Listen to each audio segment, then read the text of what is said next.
Hallo, du willst eigene Schriftarten machen? Okay, ich zeige dir einen Weg, wie man es machen kann.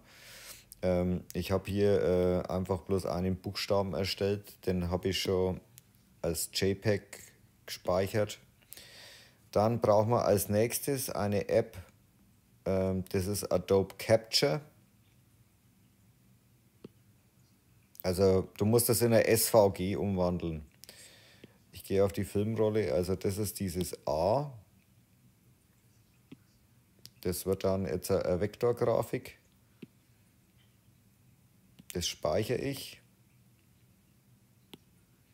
Ich gebe dem Kind den Namen A. Speichere das. Und jetzt kann ich das von hier aus exportieren als SVG-Datei. Und ich speichere das in meinen Dateien unter Downloads. Sichern. Jetzt habe ich den Buchstaben A, natürlich A, B, C, D, E, F, G, die ganze Soße. Und als nächstes brauchen wir die Website iCommune. Also einfach iCommune eingeben und dann kommt es schon. Also das muss man sich nicht einmal, ich bin jetzt nicht einmal Sign-in. Kostet nichts, funktioniert. Dann geht man auf Plus, Import Icons, Dateien auswählen und wählt jetzt dieses A aus. Dann drückt man auf dieses A, damit es den gelben Rand da hat. Und geht auf unten Generate Font. So, jetzt habe ich hier mein A drin. In den Preferences kann ich noch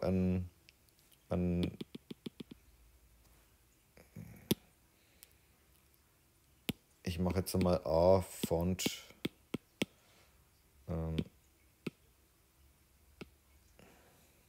als Namen für den Font.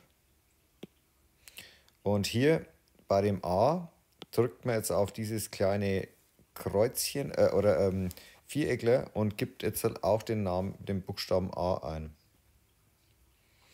Und dann drückt man rechts unten auf Font Download. Zack. Möchtest du A von ZIP laden? Laden.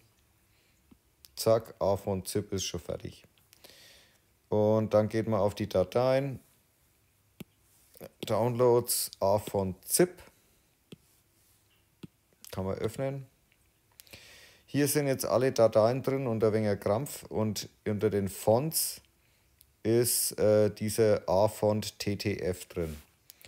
Und ich gehe jetzt in Procreate und ich sage hinzufügen, Text einfügen. Ich gehe auf das AAA, Schrift importieren, auf den AA-Font TTF und den kann ich jetzt hier anwählen. Dann gehe ich aber auf meine Tastatur und drücke mal A.